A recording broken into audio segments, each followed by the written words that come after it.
आइए जानते हैं आज की कुछ प्रमुख अंतर्राष्ट्रीय खबरों को। पहले एक नजर आज की हेडलाइंस पर। पाकिस्तान का आरोप, भारत ने कहा उसे नाकाम देश। गुजरात में हटेंगे लगभग सभी मंत्री, विजय रूपाणी के घर पहुंचेंगे असंतुष्ट, टला शपथ समारोह। सोनू सूद की संपत्ति पर इनकम टैक्स का सर्वे, 6 प्रॉपर्टीज की पड़ताल का दावा। कर्मचारियों और पेंशनरों को 6% महंगाई भत्ते की अधिसूचना जारी। दिल्ली में इस बार भी नहीं फूटेंगे पटाखे, केजरीवाल सरकार ने पटाखों के भंडारण और बिक्री पर लगाई रोक। उत्तर और दक्षिण कोरिया ने दागे मिसाइल, जापान ने कहा क्षेत्र की शांति और सुरक्षा को खतरा। ब्रिटेन ने चीनी राजदूत पर लगाई पाबंदी, चीन ने बताया अपमानजनक और कायराना फैसला। मैच नहीं खेले जाएंगे खाली स्टेडियम में। सुनील गावस्कर ने जसप्रीत बुमराह को कहा चालाक खिलाड़ी, इसकी वजह भी बताई है। भारत ने कहा कि ओआईसी इतना बेबस हो गया है कि उसने खुद को पाकिस्तान के पास गिरवी रख दिया है। यूएनएचसीआर के 48वें सत्र में भारत ने कहा कि पाकिस्तान को दुनिया में एक ऐसे देश के तौर पर जाना जाता है जो खुलेआम आतंकवादियों को ट्रेनिंग, पैसा और हथियार मुहैया कराता है। इनमें वो आतंकवादी भी शामिल हैं जिन पर संयुक्त राष्ट्र ने प्रतिबंध लगा रखे हैं। पाकिस्तान ये सब अपनी सरकारी नीति के तौर पर करता है। जिनवा में भारत के परमानेंट मिशन में फर्स्ट सेक्रेटरी पवन बाधे ने भारत की तरफ से यूएनएचसीआर में ये जवाब दिया है। कश्मीर पर पाकिस्तान और ऑर्गेनाइजेशन ऑफ इस्लामिक कोऑपरेशन की टिप्पणियों पर जवाब देने के अधिकार का इस्तेमाल करते हुए भारत ने कहा कि भारत न केवल दुनिया का सबसे बड़ा लोकतंत्र है बल्कि मजबूती से काम भी कर रहा है। उसे पाकिस्तान जैसे नाकाम देशों से सबक लेने की कोई जरूरत नहीं है जो आतंकवाद का केंद्र और मानवाधिकार का उल्लंघन करते हैं। गुजरात में आज दोपहर 2 बजे होने वाले नए मंत्रियों का शपथ ग्रहण कुछ घंटों के लिए टल गया है। मीडिया रिपोर्ट्स में दावा किया जा रहा है कि नए सीएम भूपेंद्र पटेल की कैबिनेट में करीब 90% नए मंत्री होंगे, जिसकी वजह से शपथ ग्रहण को टाल दिया गया है। अब खबरों के मुताबिक भूपेंद्र पटेल रूपाणी की पूरी कैबिनेट को बदलना चाहते हैं, जिसकी वजह से पार्टी में विवाद बढ़ गया है। बता दें कि कयास लगाए जा रहे हैं कि भूपेंद्र पटेल की कैबिनेट में कई वरिष्ठ नेताओं की छुट्टी तय है। इनमें विजय रूपाणी के कार्यकाल में डिप्टी सीएम रहे नितिन पटेल का भी नाम था। इस बीच असंतुष्ट मंत्री हटाए जाने की आशंका के चलते पूर्व सीएम विजय रूपाणी के घर पर पहुंचे थे, जहां देर तक मीटिंग भी चलती रही। इससे पहले भारतीय जनता पार्टी के प्रवक्ता यमल व्यास ने कहा था कि आज दोपहर करीब 2 बजे गांधीनगर में भूपेंद्र पटेल कैबिनेट में शामिल होने वाले नए मंत्रियों को पद और गोपनीयता की शपथ दिलाई जाएगी। बता दें कि अभी तक नए मंत्रियों के नामों की घोषणा नहीं की गई है। ऐसी अटकलें है कि पटेल अपने मंत्रिमंडल में कई नए चेहरे को शामिल करेंगे और कई पुराने नेताओं को युवा नेताओं के लिए जगह खाली करनी पड़ सकती है। ऐसे में नितिन पटेल जैसे नाम पर सस्पेंस बरकरार है।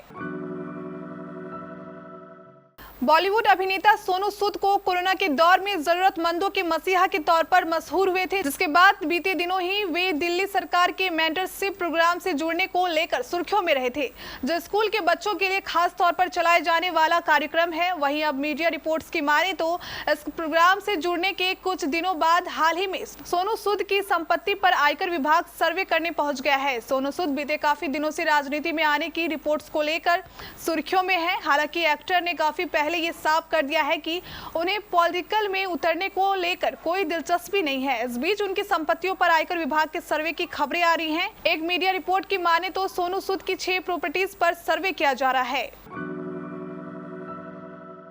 हिमाचल प्रदेश सरकार ने सभी अफसरों, कर्मियों और पेंशनरों के लिए 6% महंगाई भत्ते की किस्त देने की अधिसूचना जारी कर दी है। इसे 153 से बढ़ाकर 159% कर दिया है। अतिरिक्त मुख्य सचिव वित्त प्रद्योत सक्सेना ने इसकी पुष्टि की है। मुख्यमंत्री जयराम ठाकुर ने इसकी घोषणा 15 अगस्त को की थी। डीए की इस किस्त का यह लाभ 3.25 लाख कर्मियों और 1.5 लाख पेंशनरों को 1 अक्टूबर से मिलेगा। इससे अफसरों, कर्मियों और पेंशनरों के वेतन और पेंशन में 400 से 2500 रुपए तक बढ़ोतरी होगी। महंगाई भत्ते की किस्त सितंबर के वेतन के साथ जारी होगी। 1 जुलाई 2021 से लेकर 31 अगस्त 2021 के बीच का एरियर कर्मचारियों के जीपीएफ खाते में जाएगा। इस बीच अगर कर्मचारी सेवानिवृत्त हुए या जिनके जीपीएफ खाते बंद कर दिए गए हैं और कंट्रीब्यूटरी पेंशन स्कीम के तहत आते हैं, उन्हें भी डीए की अतिरिक्त किस्त अक्टूबर में दिए जाने वाले सितंबर के वेतन में दी जाएगी।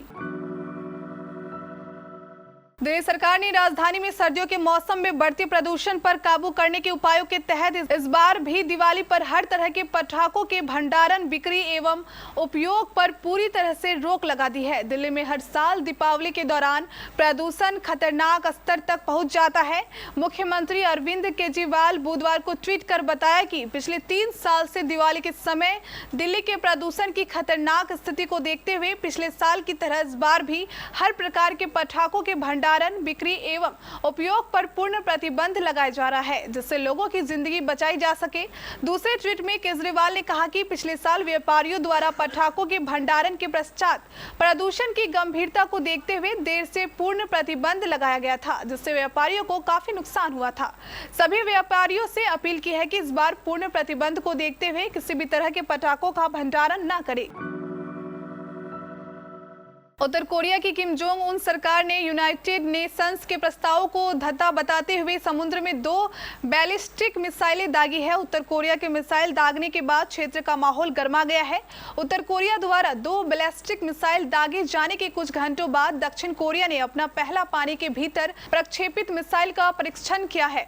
उत्तर कोरिया ने ये मिसाइल तब लॉन्च किए हैं जब चीनी विदेश मंत्री वांग यी दक्षिण कोरिया के राष्ट्रपति मून जे इन और अन्य वरिष्ठ अधिकारियों के साथ परमाणु वार्ता सहित कई मसलों पर चर्चा करने के लिए सियोल में थे। दक्षिण कोरिया ने उत्तर कोरिया द्वारा बैलिस्टिक मिसाइलें दागने के बाद कहा कि हमारी सेना और अमेरिका खुफिया अधिकारी इस घटना के बारे में और जानकारी जमा कर रहे हैं। एक्सपर्ट्स मानते हैं कि उत्तर कोरिया द्वारा नए मिसाइल दागने पर यूनाइटेड नेशंस नए प्रतिबंध नहीं लगाएगा, क्योंकि यह बहुत अधिक दूरी के मिसाइल नहीं थे।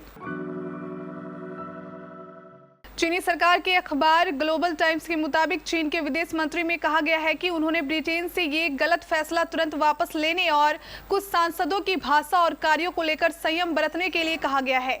ब्रिटेन स्थित चीनी दूतावास ने एक बयान जारी कर कहा कि ये अपमानजनक और कायराना फैसला है जिससे दोनों देशों के हितों को नुकसान पहुंचेगा।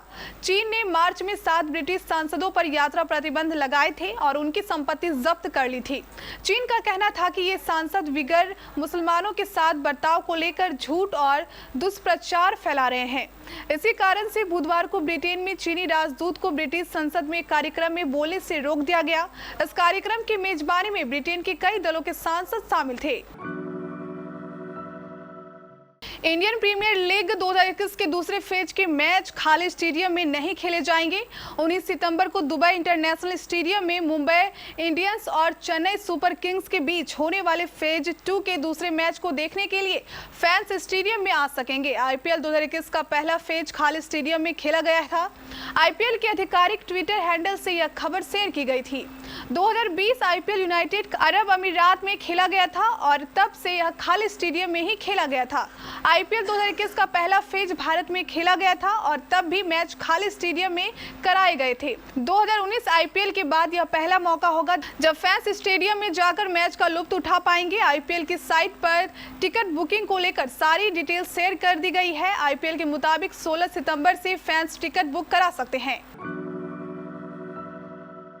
महान बल्लेबाज सुनील गावस्कर ने जसप्रीत बुमराह की जमकर तारीफ की है। उन्हें सबसे चालाक खिलाड़ी बताया है। कहा है कि वह ऐसे खिलाड़ी हैं जो दिन ब दिन बेहतर होने की कोशिश में रहते हैं, चाहे गेंदबाजी हो या फिर बल्लेबाजी। याद होगा जसप्रीत बुमराह ने इंग्लैंड के खिलाफ टेस्ट सीरीज में बढ़िया प्रदर्शन किया। गेंदबाजी के अलावा बल्लेबाजी में भी जौहर दिखाए। लॉर्ड्स टेस्ट में तो बल्लेबाज बुमराह का अलग ही रूप देखने को मिला था। 9वें विकेट के लिए बुमराह ने मोहम्मद सामी के साथ 89 रनों की साझेदारी की, जिसमें उन्होंने नाबाद 14 रनों का योगदान दिया। इसके बाद 3 विकेट हासिल कर भारत की जीत में अहम भूमिका भी निभाई थी। हालांकि टेस्ट सीरीज से ठीक पहले चैंपियनशिप के फाइनल में बुमराह को एक भी विकेट नहीं मिला था। इसे लेकर बुमराह की खूब आलोचना हुई थी, लेकिन बुमराह इंग्लैंड के खिलाफ फॉर्म में लौटे और सबकी बोलती बंद कर दी। सुनील गावस्कर ने सोनी स्पोर्ट्स नेटवर्क के एक शो में कहा, बुमराह एक चालाक गेंदबाज हैं। वो ऐसे खिलाड़ी हैं जो दिन ब दिन बेहतर होते जा रहे हैं, चाहे गेंदबाजी हो या बल्लेबाजी। आप देखिए ना, उन्होंने लॉर्ड्स टेस्ट टीम के लिए कितने अहम रन बनाए। बतौर फील्डर भी बुमराह बेहतर हुए हैं। वे ऐसे खिलाड़ी हैं जिन पर आप भरोसा कर सकते हैं। आप बुमराह को अहम परिस्थितियों में गेंद थमाइए और वो कहेंगे, ठीक है, मैं आपको विकेट लेकर दिखाता हूं।